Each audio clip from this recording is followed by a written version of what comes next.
Hello, everyone, and welcome to the CarAlarm podcast. That was really loud on the readout, and my name is Alex. And I'm Gavin. And looks like our sensitivity on the mic is back up, so turn your volume down, or you're gonna die. Yeah, probably. We're here to review Monday Night Raw and SmackDown Live from this week. Yeah, this week, the week that this will be uploaded. So there you go. November 13th through the 17th. I know that's not the entire days, but well, it's 13th and 14th. If 13th is a Monday, right? Yeah. Okay, there you go. Maybe. 13th and 14th, maybe. Or the 12th and 13th. I don't really know. I'm not good at dates. So these are both the go-home shows to Survivor Series for Monday Night Raw and for SmackDown Live. So all the teams get filled. And people die. No one dies. Not literally, but people did get dead. You would think that at this point the teams would already be set, but in fact, they're not. Very much. Yeah, they're not. Things change. We still have a few things to work through, and let's get right into it now, shall we? Okay.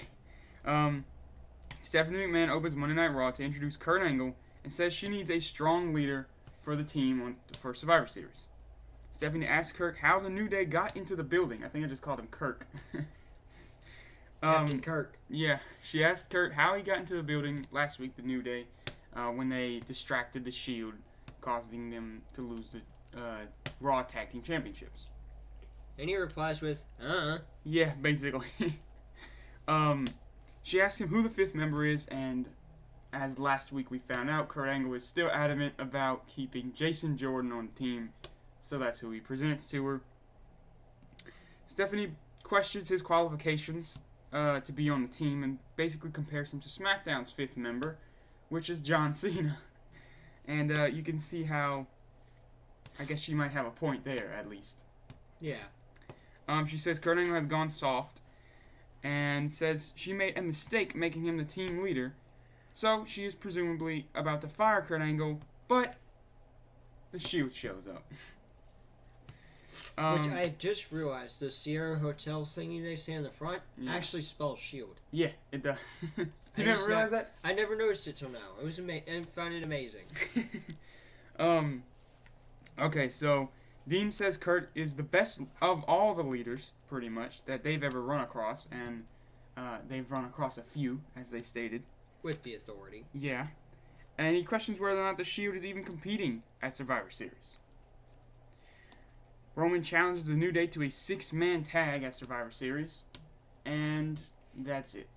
That's the end of the segment. We don't get any closure for Stephanie McMahon or Kurt Angle. Really. I did like how what's his name? Roman Reigns pointed out that Stephanie's been gone for like 6 months. Yeah. And the only thing really is that her husband put her through a table. Yeah.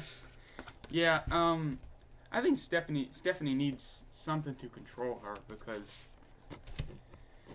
that's the only thing that's happened to her in like a few months, right? Yeah, because it's the only time last time she was around. What do you... I don't know, there's a person walking outside my window. I'm just gonna ignore it. Alright, well, let's get back to this. Okay, sorry about that. We're pretty sure Alex has ADD, but it's all good. I have ADD. He does. Yeah, I don't know if I do. Anyway. So, Stephanie McMahon, the only thing that's happened to her, like, you know, to put her in her place, because she's kind of just out of control, is her going through a table, and that didn't seem to do anything, so... We'll put her out for 6 months. Yeah, but, you know, she still came back and buried everybody, I guess. Yeah. I like Stephanie McMahon, I'm still a fan of her, but... I'm not, I don't like her voice at all. Her voice is her very voice annoying. is the problem? Her voice is the problem. Okay. If your voice annoys me, I can't like you. The next match is a triple threat to determine the final member of the women's Survivor Series team for Monday Night Raw. Now, last week we predicted Paige would do something, but apparently she will not be in the Survivor Series team at all, because this is just between Bayley, Mickie James, and Dana Brooke. Bayley ends up winning, I think, with a belly-to-belly to Mickie James, I believe, after Asuka kicks Dana Brooke in the mouth. Yeah. Asuka kills Dana Brooke. Yeah. And Bayley capitalizes. With a Bayley to belly. which, by the way, needs to be changed to something else. And she is the 5th member, so that makes it Alicia Fox, Sasha Banks, Asuka, Nia Jax, and Bayley as the women's team. The next segment is Enzo Amore with Drew Gulak, and they basically just kind of trash on the crowd a little, and Kalisto, I think. Before Kalisto and Akira Tozawa interrupt, and there's a tag match, and Enzo ends up pinning Tozawa. I didn't see some of this match, so I'll be honest, I didn't really care to watch it.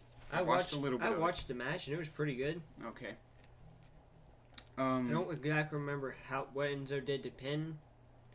I think he hit him while Tozawa was coming back in the ring, right? I think so, yeah. It's been a few days, and the Cruiserweight division not very memorable a lot of times, so you can't blame us. So yeah, that's... And if you are mad at us, leave some hate comments in the YouTube comments below, and I'll make a video reacting to them. Yeah, please do, actually. It'd be wonderful. Any kind of feedback would be wonderful. Next we have Miz TV, weekly segment, which, now that I think about, really does pretty much happen every week for the past, year. On every show, whatever show's on, which is cool. And it's not bad either. No, it's not. It never is. Miz says that Baron Corbin continues to squander the opportunities that he's given, and that Miz continues to capitalize on all of his opportunities, and at Survivor Series, he'll beat Baron Corbin, and that's it, really. Until him and his title are relevant. Yep. Miz then welcomes Sheamus and Cesaro, a.k.a.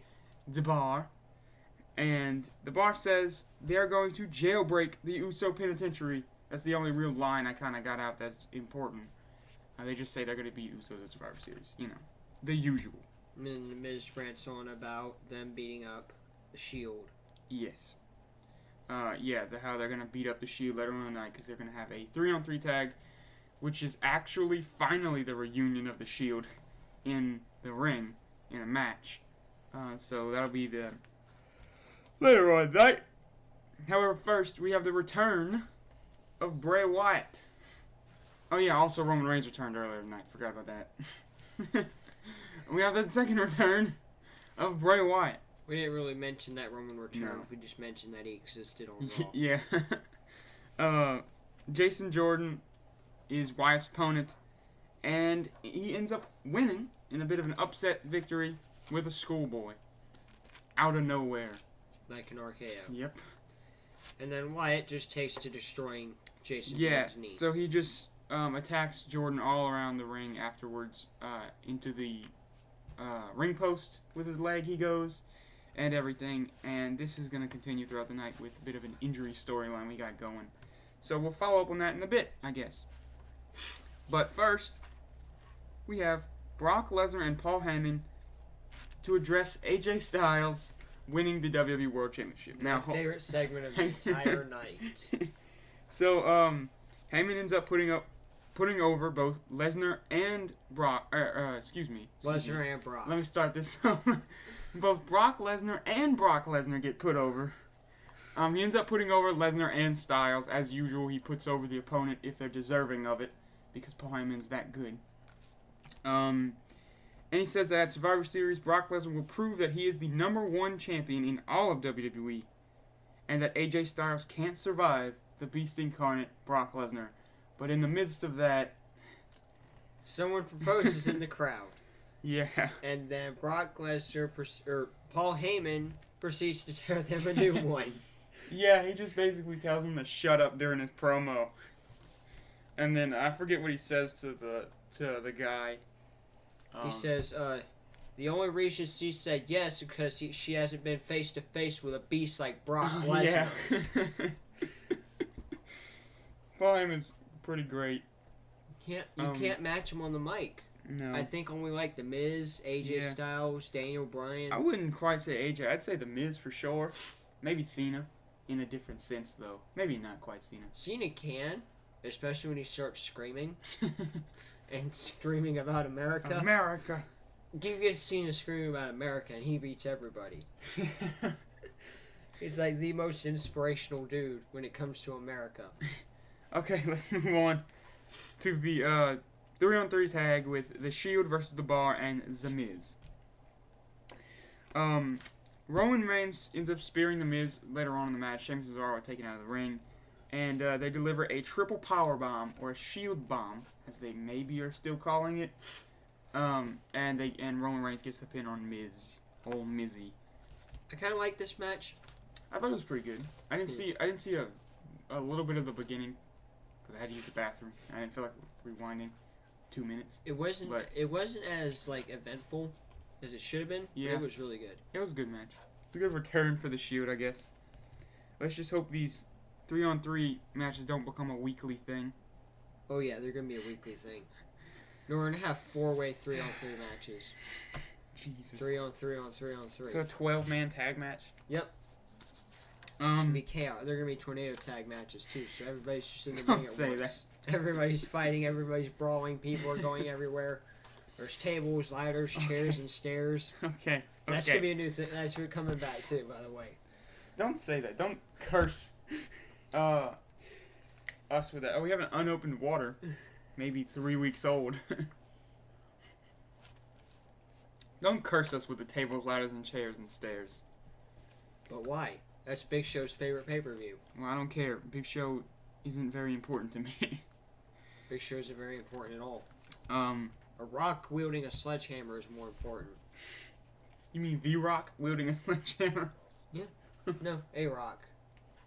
It's Both. like one of his kids. Oh, okay. Okay, let's move on. I'm not sure what we got into there. That's called rambling. Kurt Angle comes out to announce that Jason Jordan is hurt, due to Wyatt's attack, of course, and that he won't be able to compete in Survivor Series. And that he's named a replacement, albeit he does say this a bit hesitantly. Jason Jordan comes out. And whines, and whines, Yeah. and whines, and whines. I'm sorry, but I didn't like this at all.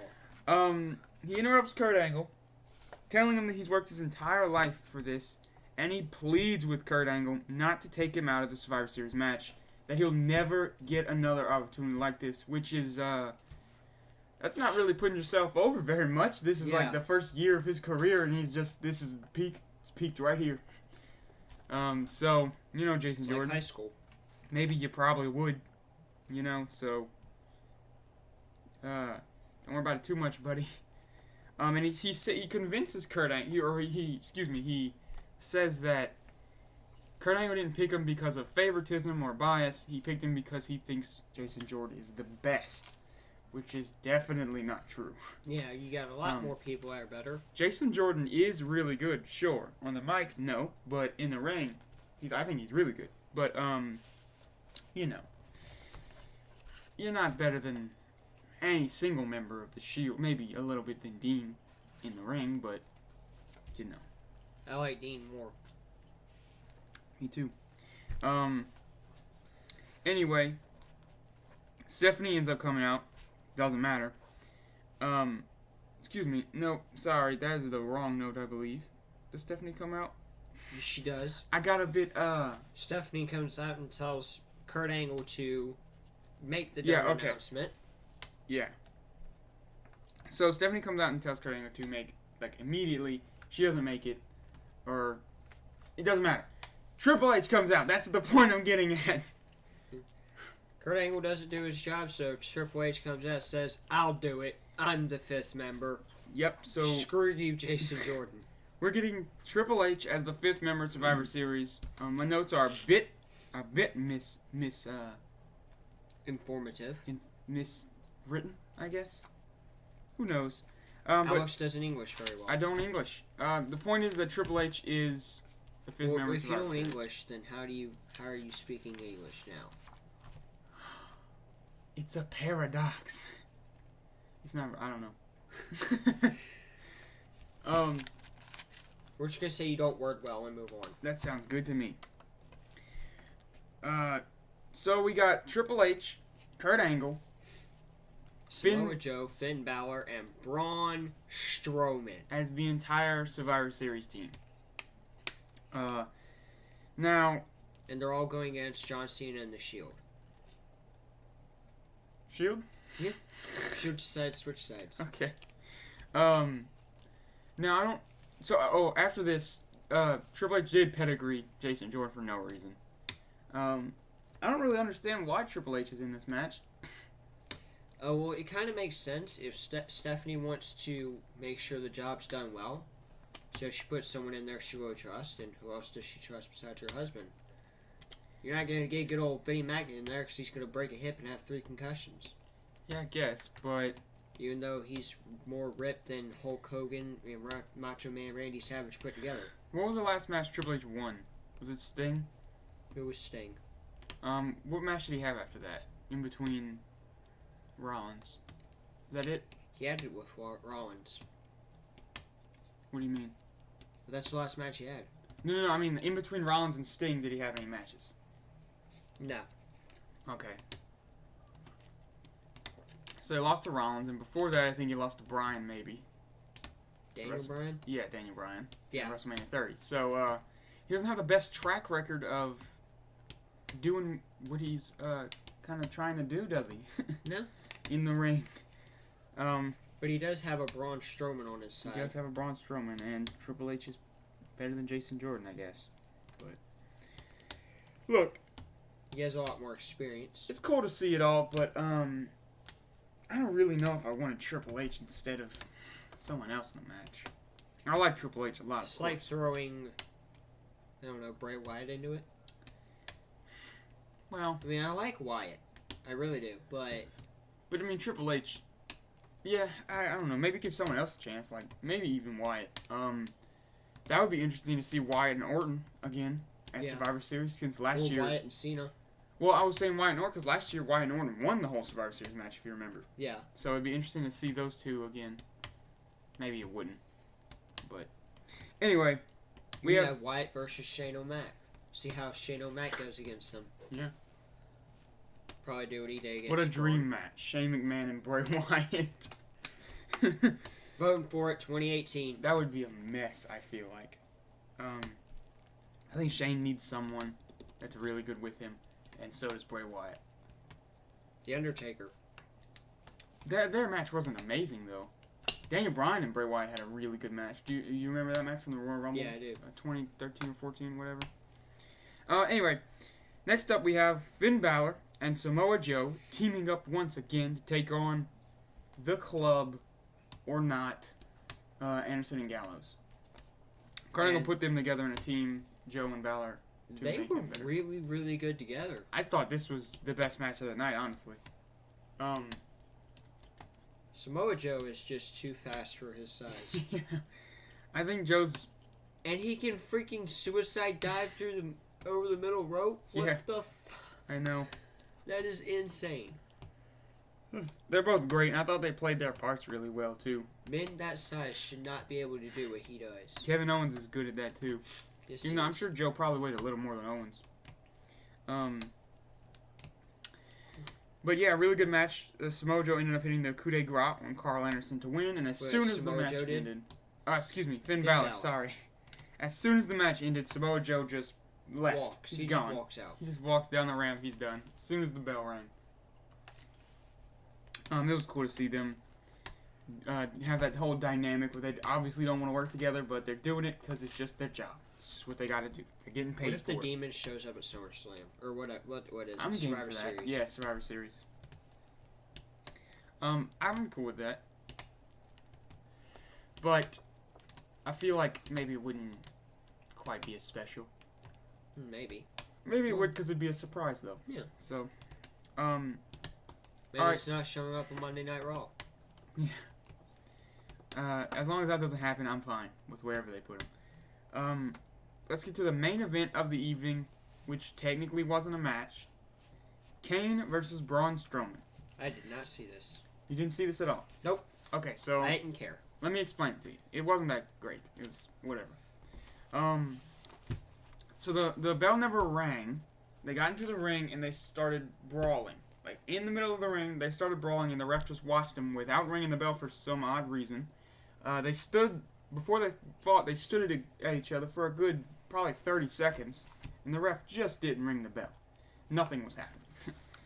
they just stared at each other, and they started fighting. The refs still didn't ring the bell. They got to the outside. They started fighting. I think Strowman threw Kane to the stairs, and that whole mess started happening. Then they eventually fought back into the ring.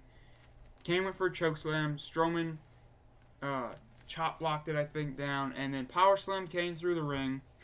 Through the ring. Through the ring. Through the ring. Through the ring. They both just gone. Hole in the ring. The crowd exploded. And did Hellfire come out of the hole in the ring? No, it did not. Damn. I don't think those two big bodies could have gotten out of the way of the fire fast enough for them to do that. Well, maybe. It definitely crashed the ring though. It was a good. You can imagine the size of the hole with those two men going through it. But yeah, it was fine. It was only like 7 minutes long, probably. You know, whatever. It wasn't that. Sounds pretty cool. It was fine. It was the crowd loved it. Crowd popped so hard for the ring blowing up. But okay, so we have our final Survivor Series team. Since you got the notepad out, how about you write these down? Alright, I shall write stuff down. We have, for Monday Night Raw, we have Kurt Angle. We have Triple H. We have Samoa Joe. We have Finn Balor. And we have... I don't remember. We have Monster. That's right, we have Braun Strowman. We have Monster, the energy drink. And for the females, we have Nia Jax. Oh, excuse me, Alicia Fox, and she is the Here, put the women down here, and SmackDown will be over there. I just started writing, sir. I know. We have Alicia Fox. We have Nia Jax. We have Sasha Banks. We have Bayley. And we have Asuka. We have Banks, generic white chick, and Asuka. And the Japanese chick. Okay, so now after SmackDown, we will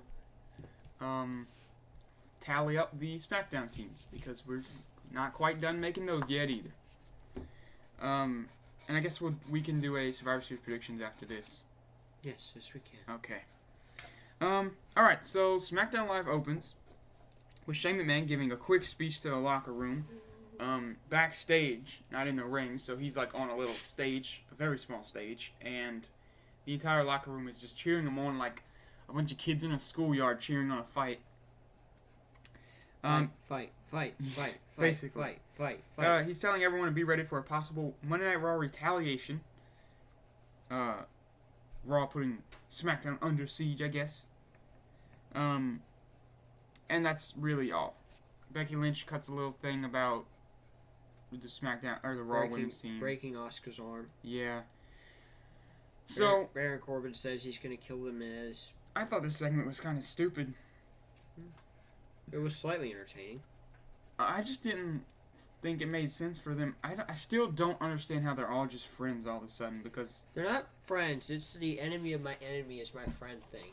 But why do they care so much? They've never cared that much that they're on SmackDown Live and that's Monday Night Raw. People just swap over every now and then, and now everyone's just brand loyal to wherever they are. Exactly. It's convenient for the story. It's that loyalty. But it doesn't make sense, though. Why would Baron Corbin have any kind of brand loyalty? Fuck you, that's why. Why would he have any, like, dog in the fight with The Miz? Why would he care? Because The Miz has been trash talking him. Yeah, okay, I guess that's fair, but his title's not on the line. Nothing... Or is it? All the titles are now on the line. No. It's a winner-takes-all situation. There's no repercussions if anyone loses. If either team loses, Kurt Angle is the only one that has any motivation to actually win anything. And the Shield and New Day have a bit of beef, but other than that, no one really has a real reason to... Well, Raw has a reason now for them being under siege. No. I mean, but if you win, what's the reward? Bragging rights. That's about it. But this is not bragging rights. That's a different pay-per-view. This is Survivor Series. That's an actual thing? Yeah, they used to do SmackDown versus Raw and bragging rights. It's funny that you said that, actually. I thought you knew that. No, I forgot all about that. Okay.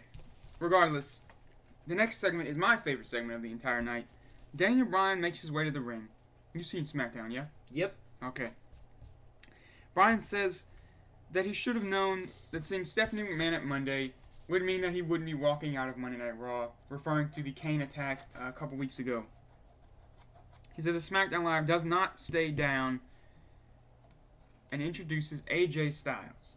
Bryan offers AJ Styles a personal advocate since Brock Lesnar has one.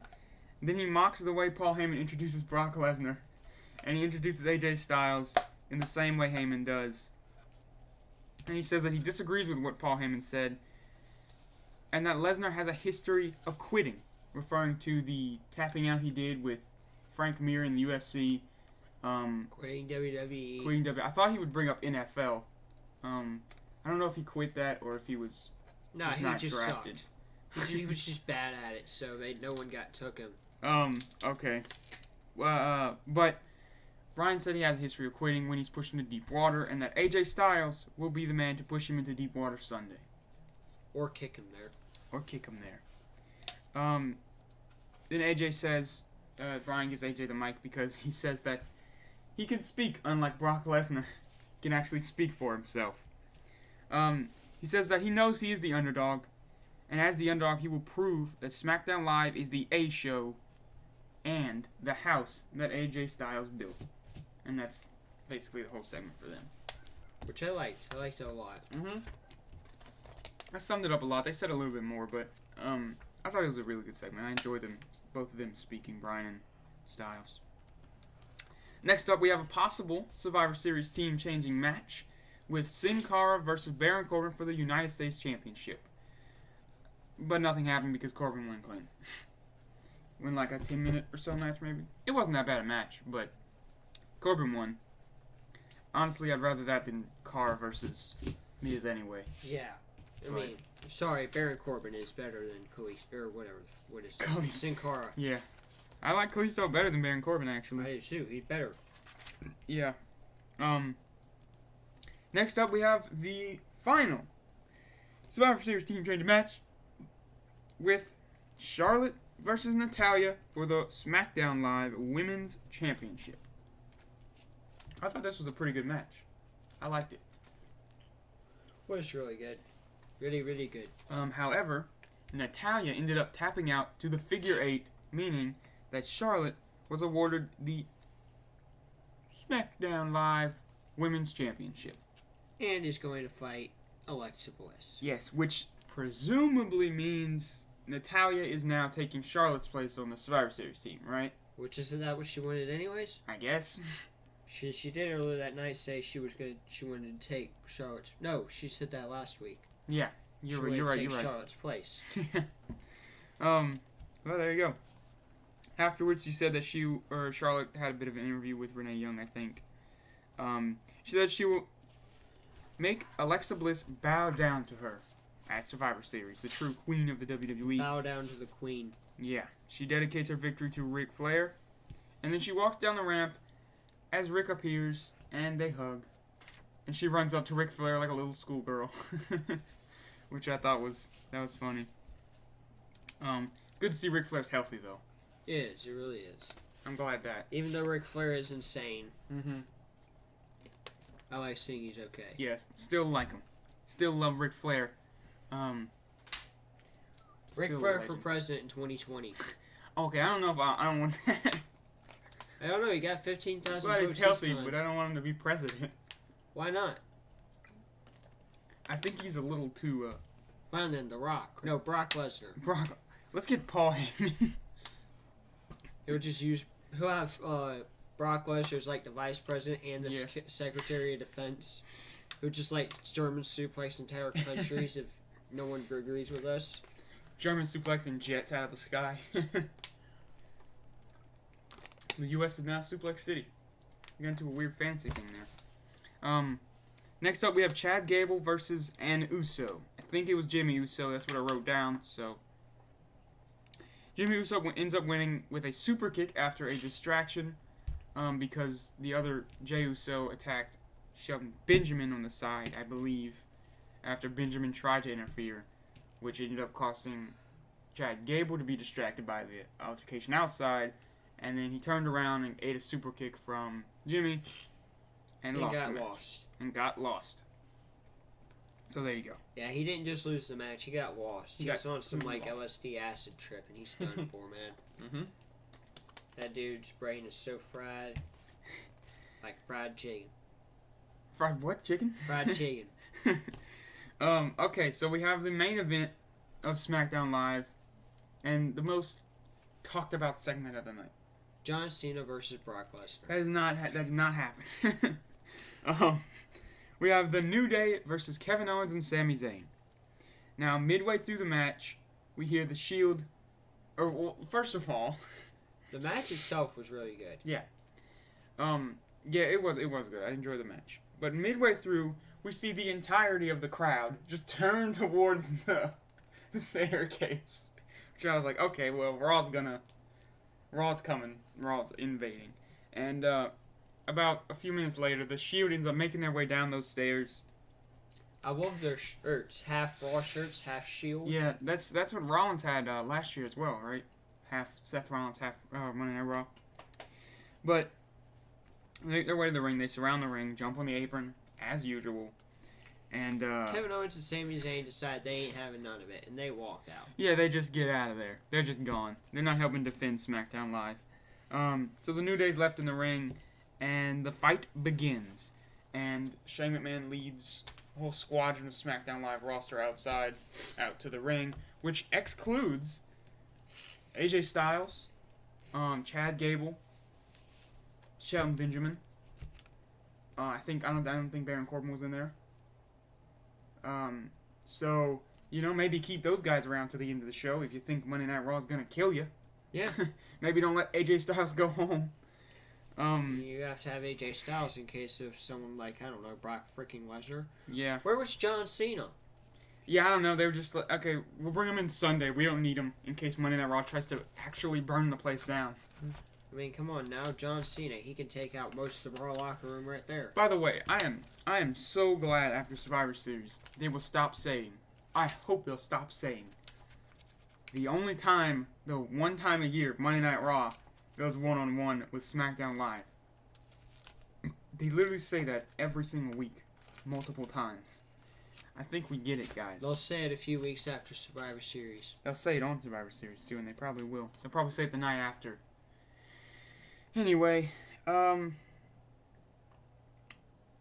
yeah, so more of the Monday Night Raw roster comes out, not the full roster. They beat up everyone, and okay? Kurt Angle brings out the Beast. Well, hold on. Braun First, Strowman. Shane McMahon gets mauled by the Shield and everyone else, pretty much.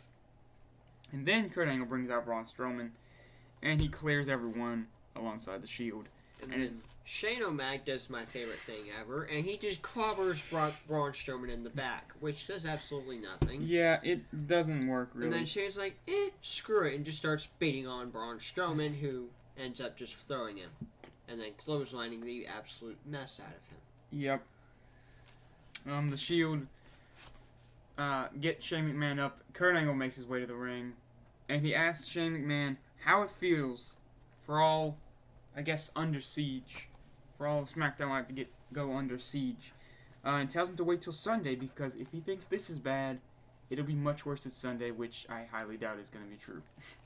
I don't think Strowman may just go and get the announcer's chairs and just throw him at the entire SmackDown team. Maybe to Shane personally it'll be worse, but to the whole SmackDown, I can't see that because that would mean the whole roster would have to attack him, right? And that's not going to happen on Survivor Series. It might. You never know. I don't think so. You could have Adam Rose go through destroying everybody. He returns. With the Rosebuds. With Braun Strowman, used to be a Rosebud. Minus Braun Strowman. I cannot imagine Braun Strowman at going back to being a Rosebud. Kurt Angle gives Shane McMahon the thumbs down. The Shield triple power bombs him. Strowman gives Shane McMahon a power slam. Shield gives Shane another triple power bomb. And then Kurt Angle. And there's an angle slam in there. Yeah, Kurt Angle slams Shane McMahon, which actually happened before the last triple power bomb. But I shouldn't have said that, because then it wouldn't have proved that I was wrong. Anyway, I don't understand. Here's one thing I don't understand. Why Strowman, is cool with the Shield now. Didn't Roman Reigns try to kill him?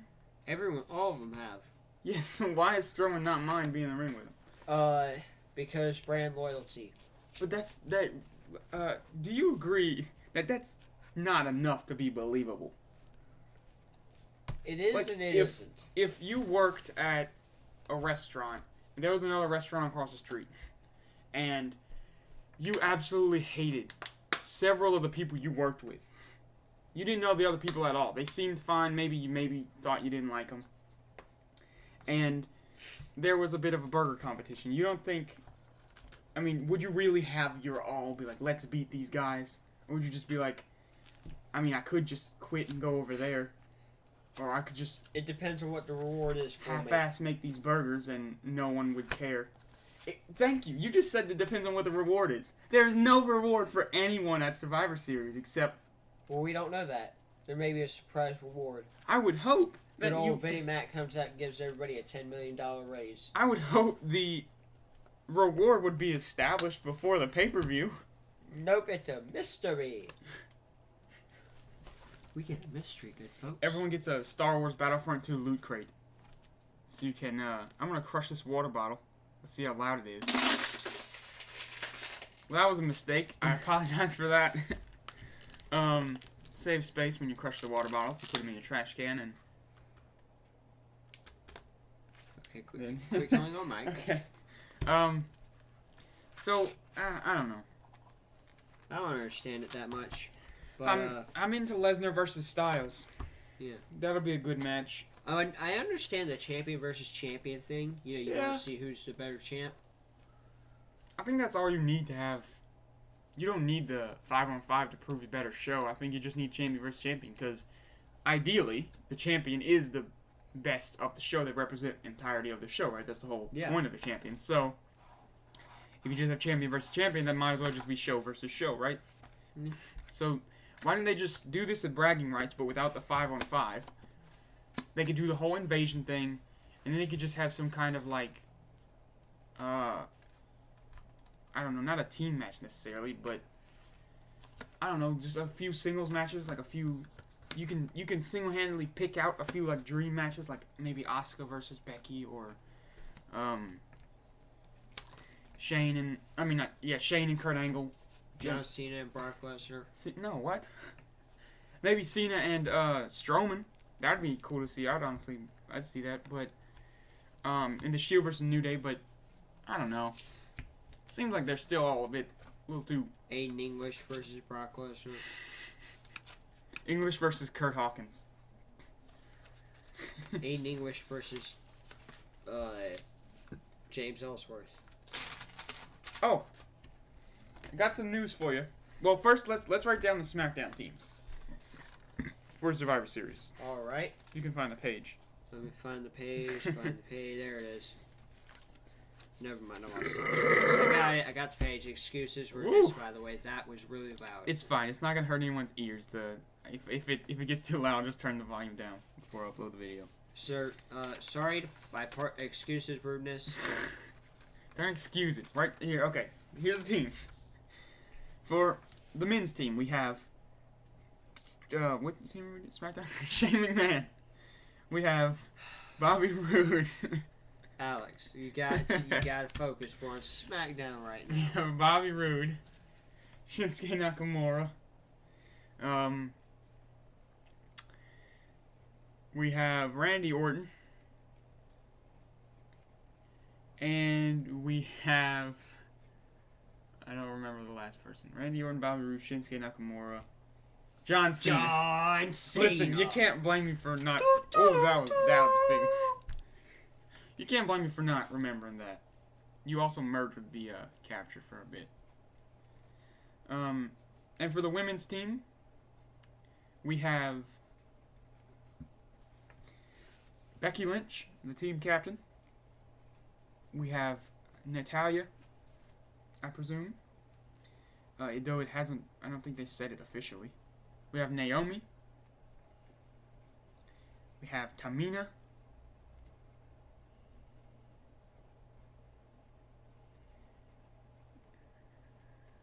And I don't remember the fifth member.